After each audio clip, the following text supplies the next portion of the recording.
साथीहरु नमस्ते। आजको यो भिडियोमा चाहिँ हामी यो नगद लाभांश दिने र यो भिडियोको सन्दर्भ भनेको चाहिँ यो म्युचुअल फन्डहरुले जुन नगद लाभांश घोषणा गर्छ त्यो हामीले कति सम्ममा किन्दा ठीक हुन्छ, हामीले कति सम्ममा किन्दा हाम्रो मानौ न फिक्स्ड डिपोजिट भन्दा बढी हुन्छ अथवा चाहिँ सेभिङ अकाउन्ट भन्दा बढी हुन्छ।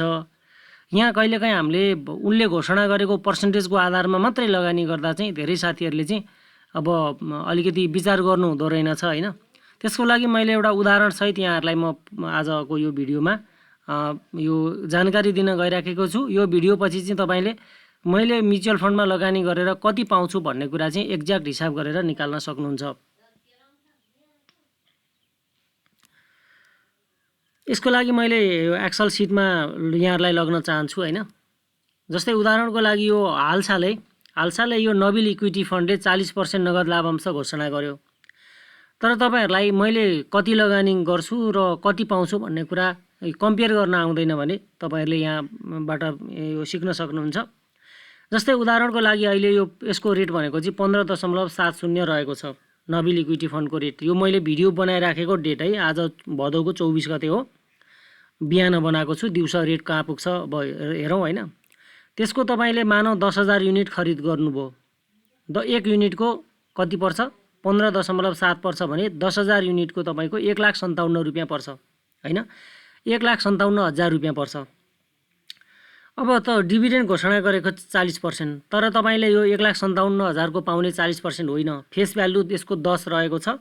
तपाईले इन्भेस्टमेन्टमा 10 रुपैयाँ गरेको हुनाले गरेको मानिन्छ के त्यो डिभिडेन्ड क्याल्कुलेसन गर्दा। त्यही भएर इन्भेस्टमेन्ट तपाईको फेस भ्यालुको आधारमा तपाईको इन्भेस्टमेन्ट तपाईले 1 लाख को माललाई 1,57,000 तिरेको हो।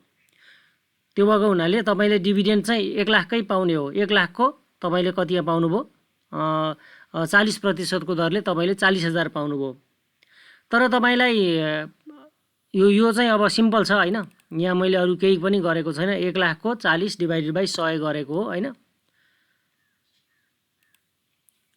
अथवा चाहिँ यसलाई 1 लाख इन्टु यो 40% गर्दा पनि हुन्छ, 40,000 हो। अब तपाईले यो त तपाईले पाउने हुनुभयो, 1,57,000 लगानी गरेर 40,000 पाउनु हुनुभयो। अब डिभिडेन्ड एज सेकेन्डरी इन्भेस्टमेन्टमा चाहिँ तपाईको यो 25% मात्रै हुन्छ। यो निकाल्नको लागि चाहिँ यहाँ मैले सूत्रैबाट निकाले हो हैन। यो डिभिडेन्ड जति पाउनुहुन्छ कतिमा पाउनुहुन्छ 1,57,000 मा पाउनुहुन्छ, dividend divided by cost price into 100 गर्दा यो प्रतिशतमा गयो नि त हैन। यति गर्दाखेरि चाहिँ तपाईले 25.47% चाहिँ तपाईको सेकेन्डरी इन्भेस्टमेन्ट अनुसार तपाईले पाउनुहुन्छ, जुन धेरै राम्रो कुरा हो। यहाँ चाहिँ एनटीसीमा 1300-1400 हालिन्छ, युनिलिभरमा 20,000 हालिन्छ हैन। म्युचुअल फन्डले त भनौं न एक किसिमले फिक्स्ड डिपोजिटको झन्डै 3 गुणा तपाईले प्राप्त गर्दै हुनुहुन्छ नि त अहिलेकै रेटमा पनि। अब तपाईले यो लाभांश पाइसकेपछि फेरि तपाईको जुन लगानी जस्ताको तस्तै चाहिँ बस्दैन। हेर्नुस्, प्राइस एडजस्ट हुन्छ है।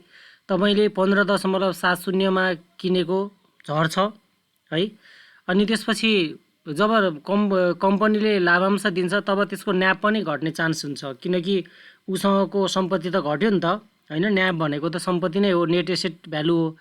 यो दुईटा कुरा भोलि तपाईले किनेको रेटमा पुग्छ कि पुग्दैन त्यो पनि त महत्त्वपूर्ण हुन्छ नि।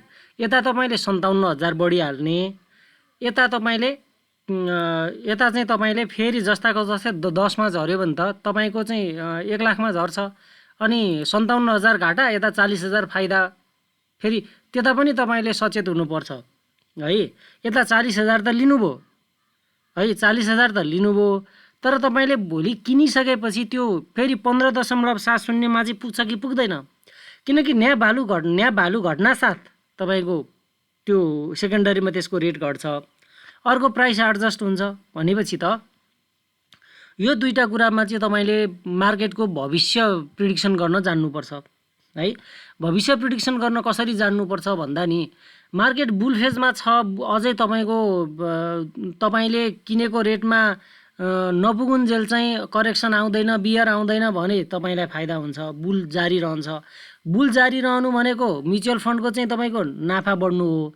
किन भन्दा म्युचुअल फन्डले पनि त स्टकमै लगानी गरेर कमाउने हो। जब करेक्सनको फेजमा छ तब मान्छेले मान्छेलाई चाहिँ मैले किनेको रेटमा यो पुग्छ कि पुग्दैन भन्ने कुरामा डाउट हुन्छ। यो दुईटा कुरामा तपाईँले चाहिँ भविष्यमा चाहिँ स्टक माथि जान्छ कि तल जान्छ भनेर अनुमान गरेर मात्रै तपाईँले प्राप्त गर्नुहुन्छ। यहाँ त देखियो र यहाँ त राम्रै देखियो नि होइन, यहाँ त राम्रै देखियो, यहाँ नराम्रो देखिएन। सेभिङ अकाउन्ट फिक्स डिपोजिट भन्दा डबलै देखियो। तर तपाईँको 1,57,000 चाहिँ 1,57,000 नै रहन्छ भन्ने चाहिँ ग्यारेन्टी हुँदैन। त्यो चाहिँ घटेर 1 लाखमा नि झर्न सक्छ। न्याप भ्यालु त्यस्तै बियरै आयो भने त फेरि 8-9 मा पनि झर्न सक्छ, 80-90 हजारमा पनि झर्न सक्छ। त्यो त अब रिस्क नै हो। ल, यति कुराहरू मैले यहाँहरू समक्ष गरेँ। अर्को भिडियोमा यहाँहरू समक्ष फेरि भेट्छु। धन्यवाद।